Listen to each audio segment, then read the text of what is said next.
Joint cartilage దెబ్బతింటే శరీరం నొప్పి మాత్రమే కాదు, వెంటనే పెద్ద ఆర్థిక భారం కూడా మొదలవుతుంది. మోకాలి నొప్పి కోసం ఒకసారి హాస్పిటల్కి వెళ్తే టెస్టులు, మందులు, డాక్టర్ ఫీజులు ఇలా ఖర్చులు వేలల్లో పెరుగుతాయి. కాని ఈ ఖర్చులన్నీ తప్పించుకోవచ్చు. జాయింట్ నొప్పిని తగ్గించే ఒక సహజమైన, శాస్త్రీయంగా తెలిసిన విధానం ఉంది. దాన్ని ఉపయోగించడానికి మీకు ఒక్క రూపాయి కూడా ఖర్చవసరం లేదు. ఈ విధానంలో ప్రధానంగా ఉపయోగించే పదార్థం పారిజాత చెట్టు ఆకులు. దీనిని నైట్ ఫ్లవర్ జాస్మిన్ అని కూడా అంటారు. ఈ ఆకుల్లో నొప్పిని తగ్గించే శక్తివంతమైన సహజ రసాయనాలు ఉంటాయి. ఇప్పుడు ఈ వీడియోలో ఈ ఆకులతో ఎలా ఒక ప్రత్యేకమైన కషాయం తయారుచేయాలో, అది జాయింట్ ఇన్ఫ్లమేషన్ను ఎలా తగ్గిస్తుందో, అలాగే మీ శరీరం దీనిని సరిగా గ్రహించడానికి ఏ ఆహారం తీసుకోవాలో తెలుసుకుంటాం.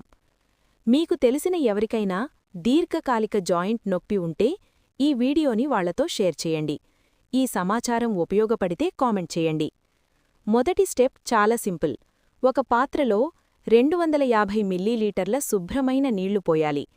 ఇప్పుడు పారిజాత ఆకులు తీసుకోవాలి.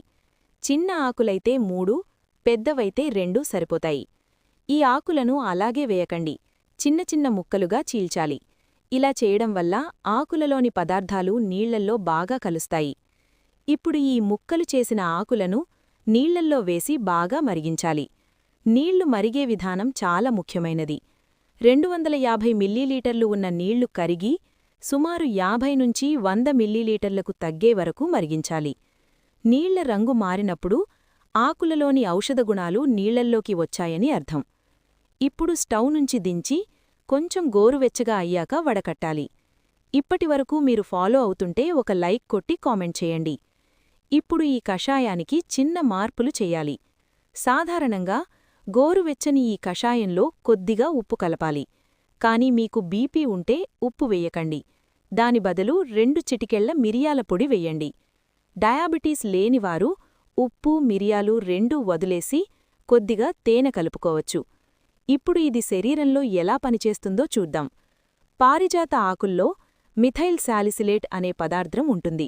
ఇది సహజంగా ఆస్పిరిన్లా పనిచేస్తూ నొప్పిని తగ్గిస్తుంది. జాయింట్లో ఇన్ఫ్లమేషన్ ఉన్నప్పుడు శరీరం కొన్ని రసాయనాలు తయారుచేస్తుంది. ఇవే నొప్పికి కారణం. పారిజాత కషాయం ఆ రసాయనాలను అడ్డుకుంటుంది. దీంతో నొప్పి తగ్గడమే కాకుండా మోకాలు చుట్టూ ఉన్న కండరాలు రిలాక్స్ అవుతాయి. అలాగే జాయింట్లోని సహజ లూబ్రికేషన్ తిరిగి మెరుగుపడుతుంది. ఇది మీకు అర్థమైతే మీ కుటుంబ సభ్యులతో ఈ వీడియోని షేర్ చేయండి. కేవలం కషాయం తాగడం సరిపోదు.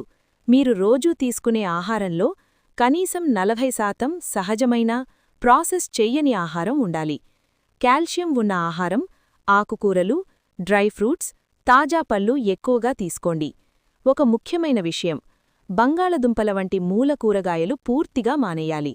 ఇవి శరీరంలో మళ్లీ నొప్పిని పెంచే రసాయనాలను పెంచుతాయి. మరో ముఖ్యమైన అలవాటు, చల్లని నీళ్లు తాగకండి. ఐస్ వాటర్ తాగితే కండరాలు గట్టిపడి రక్త ప్రసరణ తగ్గిపోతుంది. కాబట్టి ఎప్పుడూ గది ఉష్ణోగ్రతలో ఉన్న నీళ్లు మాత్రమే తాగండి. ఈ మార్పులు చేయడానికి సిద్ధంగా ఉంటే కామెంట్ చేయండి. రోజుకి ఒక్కసారి ఈ కషాయం 50 నుంచి 100 మిల్లీలీటర్లు తాగాలి. ఉదయం ఖాళీ కడుపుతో లేదా రాత్రి నిద్రకు ముందు తీసుకోవచ్చు. నొప్పి ఎక్కువగా ఉంటే రోజుకు 2 సార్లు తీసుకొని తగ్గిన తర్వాత మళ్లీ ఒక్కసారికి తగ్గించండి. ఇది పూర్తిగా సహజమైన విధానం కాబట్టి మందుల్లా సైడ్ ఎఫెక్ట్స్ ఉండవు. అంతేకాదు, శరీరంలో మొత్తం ఇన్ఫ్లమేషన్ను కూడా నియంత్రిస్తుంది.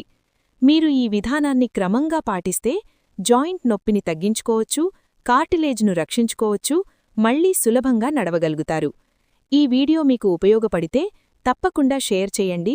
మీ అనుభవాన్ని కామెంట్లో చెప్పండి.